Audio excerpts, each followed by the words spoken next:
हम आपसे बोलिए नहीं रहे तो आप क्यों बोल रहे हैं? हमको प्रतिभा मैडम का काम है। तब तक आखिर जी आए हैं और बात समझे नहीं, पीछे के 2-4 झापड़ हमको मार दिए। अच्छा, मार दिए? हाँ, आशीष का ही है। आइए, उसके बाद विनोद जी भी लगे मारने, हमको अंदर कर दिया। यही हुआ? जी जी। क्या मुखिया जी को एक पंचायत के लिए बुलाकर और थाने में उनके थाने वालों का मनमानी नहीं हुआ। मुखिया जी वो लोग जो चाह रहे थे रिश्वत दिलवाना, नहीं दिलवाए। इसी वजह से मतलब मुखिया जी से जानबूझ के पंगा लेकर मुखिया जी को थाने में बेइज्जत किया गया और मुखिया जी को बेरहमी से पीटा गया, जो कि बहुत खेद की बात है। हम लोग इसका विरोध करते हैं। शीशे की अदालत में पत्थर की गवाही है। शीशे की अदालत में पत्थर की गवाही है। खुद ही मुजरिम और खुद ही सिपाही है। आज का चलन वही चल रहा है हर थानों में। जनप्रतिनिधि से ज़्यादा दलालों की इज्जत है वहाँ। जनप्रतिनिधि का कोई सम्मान नहीं है, क्योंकि जनप्रतिनिधि से कोई कमाई नहीं है। और कुछ भी हो, अगर हम जैसे जनप्रतिनिधि रहेंगे तो हम कभी भी बिचौलियों का काम नहीं कर पाएंगे। और उसी सम्मान की लड़ाई हम लोग लड़ रहे हैं। अच्छा, मतलब शब्दों को लेकर तो बताइए, मुखिया जी ऐसे पद पे आप हैं और आपको तुम बोला जा रहा है। मारे भी हैं इनको। मारे भी हैं? मारे भी हैं। मारे भी हैं जी, मारे भी है। अंदर हमको कर दिया गया था। अब अंदर भी कर दिया गया? बाकी लोग मुखिया पहुँचे, इनको कस्टडी में बंद कर दिया गया था। फिर उस ब्लॉक के मुखिया लोग पहुँचे तो जाके इनको निकालवाने का काम किए। ये दादागिरी चल रहा है। क्या दीपक जी, ये बहुत शर्मनाक है पूरे बिहार के लिए, क्योंकि नीतीश कुमार हमारे मुख्यमंत्री जो हैं, उनका विजन है कि अति पिछड़ा का बेटा मुखिया बनेगा, अति पिछड़ा का बेटा विधायक बनेगा। तो उसी अति पिछड़ा समाज से हमारे राजन गुप्ता जी आते हैं। उन्हीं का देन है और उन्हीं की आप पुलिसिंग है, बेहतर पुलिसिंग का भी बात करते हैं। अब पुलिसिंग उनका कहीं ना कहीं कुछ थानों में या कुछ गड़बड़ है, जिस कारण से इस तरह का मान सम्मान नहीं मिल पा रहा है। और इतना बड़ा घटना हमारे मुखिया जी के साथ घटा है, छोटा घटना नहीं। प्रशांत किशोर जी जब पद यात्रा कर रहे थे तो उन्होंने एक नाई से मिला, तो नाई ने बहुत बड़ी बात कही थी उनसे। कहा यह था कि जब लालू जी का शासन था तो जंगल राज था, यानी कि वहाँ भी लोगों का हजामत बनता था। लेकिन जब नीतीश जी का राज आया तो यहाँ भी लोगों का हजामत बनता है।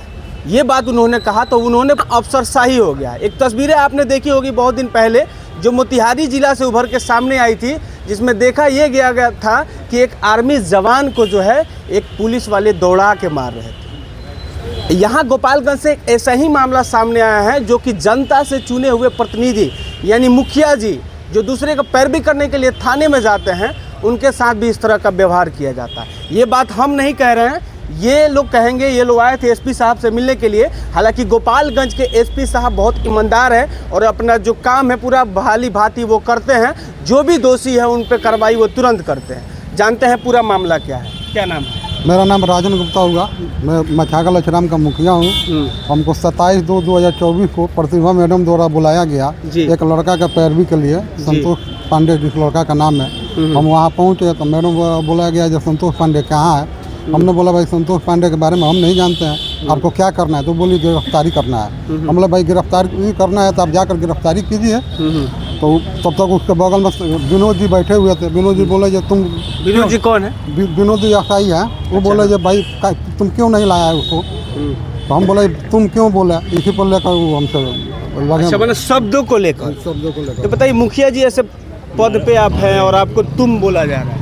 मारे भी हैं इनको। मारे भी हैं? मारे भी हैं। जी, मारे भी है। अंदर हमको कर दिया गया था।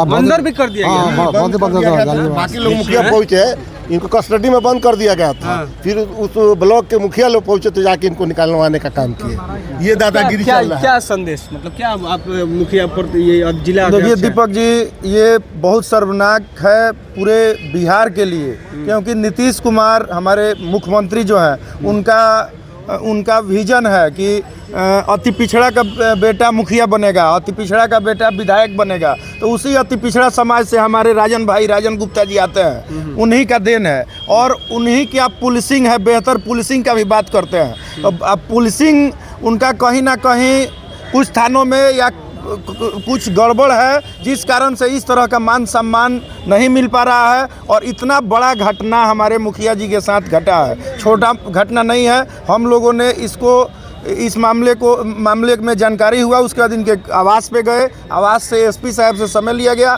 एसपी साहब ने तुरंत समय दिया और समय देने के बाद एसपी साहब से मिले लोग, सभी मुखिया जी और जनप्रतिनिधिगण। और मिलने के बाद एसपी साहब ने आश्वस्त किया कि अगर कोई भी गलती किया हो, चाहे मेरा एसआई हो या एसएचओ हो, सभी पे कार्रवाई होगा। अगर सीसीटीवी जांच करने का बात एसपी साहब ने कहा, उसके बाद निश्चित हम लोग को भरोसा है कि एसपी साहब कार्रवाई करेंगे और उनका बेहतर पुलिसिंग मुखिया जी को भी न्याय दिलाएगा और मान सम्मान जरूर मिलेगा। तो आपके साथ वहाँ हुआ क्या? मेरा ख्याल तो बोले हम बोले तुम क्यों बोले आप, तो बोल रहे हैं जो तुमको नहीं समझ में आ रहा है। तो हम बोले जब हमको क्या समझ में आ रहा है, हम आपसे बोलिए नहीं रहे तो आप क्यों बोल रहे हैं? हमको प्रतिभा मैडम का काम है। तब तक आखिर जी आए हैं और वो बात समझे नहीं, पीछे के 2-4 झापड़ हमको मार दिए। अच्छा, मार दिए? हाँ, आशीष का ही है। आइए उसके बाद विनोद जी भी लगे मारने, हमको अंदर कर दिया। यही हुआ? जी जी। क्या मनोज जी क्या चल रहा है आपके मुखिया जी लोग के साथ? ये बड़ी अफसोस की बात है कि पुलिस का हम लोग बेहतर सहयोग करते हैं। कहीं में आप लोगों को बुलाया जाता है? पूरे जिले में 234 पंचायत है, 234 पंचायत के माननीय मुखिया लोग पुलिस प्रशासन का हर तरह से सहयोग करता है।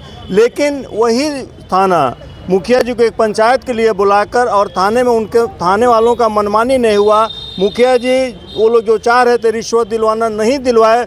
इसी वजह से मतलब मुखिया जी से जानबूझ के पंगा लेकर मुखिया जी को थाने में बेइज्जत किया गया और मुखिया जी को बेरहमी से पीटा गया, जो कि बहुत खेद की बात है। हम लोग इसका विरोध करते हैं, जब तक न्याय नहीं मिलेगा विरोध करते रहेंगे। अच्छा, तो एक बात बताइए अध्यक्ष साहब कि अच्छा एक बात बताइए कि अगर जब मुखिया जी के साथ ऐसे हो रहा है तो उनके जनता के साथ और उनके कार्यकर्ताओं के साथ क्या जी होगा? बहुत अच्छा आपने सवाल किया। मैं मुखिया संघ प्रदेश उपाध्यक्ष बोल रहा हूं। मैं पंचायत राज रामचंद्रपुर से आता हूं। थावे ब्लॉक का बड़ी दुख की बात है। ये घटना 27 तारीख को घटी थी। हमारे मुखिया जी इतना ना मर्माहत थे कि पता हम लोगों को आज सुबह चली। हमने उनके आवास पर गया, हम लोग सभी लोग जिला अध्यक्ष भी गए, हमारे सारे ब्लॉक के अध्यक्ष लोग भी पहुँचे। बड़ी दुख हुआ। ये शर्म से अपनी शक्ल हम लोगों को नहीं दिखा पा रहे थे, जबकि जनता के चुने हुए हम लोग प्रतिनिधि हैं। आप भी इस बात को समझते हैं कितना हम लोगों की भी जिम्मेवारी है। तो हमारी ये सम्मान है, तो आप इससे महसूस कीजिए कि जनता की क्या स्थिति होती होगी। क्या कहिएगा अंत में? अरे हम लोग को न्याय चाहिए भैया। आप आए दिन देख रहे हैं किस तरह मैंने हो रहा है। थाना पे हम लोग को इज्जत नहीं मिल रहा है। खैर एसपी साहब से हम लोग मिले, एसपी साहब ने कहा है कि जो दोषी हैं उनको हम छोड़ेंगे नहीं। हम लोग भी उम्मीद रखते हैं, लेकिन जो हो रहा है ना वो बिल्कुल गलत हो रहा है। आप लोग तो आए दिन देखते होंगे। बाकी आप इस वीडियो के बारे में क्या सोचते हैं बताइएगा जरूर। और क्या कहिएगा अफरोज भाई? एक शेर है मुझे याद आता है कि शीशे की अदालत में पत्थर की गवाही है। शीशे की अदालत में पत्थर की गवाही है, खुद ही मुजरिम और खुद ही सिपाही है। आज का चलन वही चल रहा है हर थानों में। जनप्रतिनिधि से ज़्यादा दलालों की इज्जत है वहाँ। जनप्रतिनिधि का कोई सम्मान नहीं है, क्योंकि जनप्रतिनिधि से कोई कमाई नहीं है। और कुछ भी हो, अगर हम जैसे जनप्रतिनिधि रहेंगे तो हम कभी भी बिचौलियों का काम नहीं कर पाएंगे। और उसी सम्मान की लड़ाई हम लोग लड़ रहे हैं। हमारे एसपी साहब से जो आश्वासन मिला है और उनकी पुलिसिंग जो है काबिल तारीफ़ है, और हम लोग उनको कभी भी अप्रिसिएट किए हैं। उनके देख रेख में ज़िला बहुत अच्छा चला है। लेकिन ये दुर्भाग्य है कि कुछ जो छोटे स्तर के जो अधिकारी हैं अपने आप को शहंशाह समझ बैठे हैं और सब किसी के साथ इसी तरह का व्यवहार कर रहे हैं। उस 27 तारीख को मैं भी था। उस घटना को देख करके मैं भी बहुत व्यथित हुआ। उस तरह का एक सम्मानित प्रतिनिधि के साथ नहीं होना चाहिए। और नहीं तो ये प्रतिनिधित्व किसी के साथ अब समझ लीजिए कि एक प्रतिनिधि के साथ जब वैसा हुआ है, तो अगर एक कमज़ोर व्यक्ति जाता होगा थाने पे तो किस तरह का हाल होता होगा। बाकी एसपी साहब बहुत मतलब स्ट्रिक्ट हैं, बहुत अच्छा ज़िले को संभाल रखा है। उनसे इन लोगों ने आवेदन दिया है, आवेदन के बदले उन्होंने कहा है कि जो भी दोषी है उनके ऊपर तुरंत कार्रवाई होगा। बाकी आप इस वीडियो के बारे में क्या सोचते हैं, अपना राय जरूर दीजिए।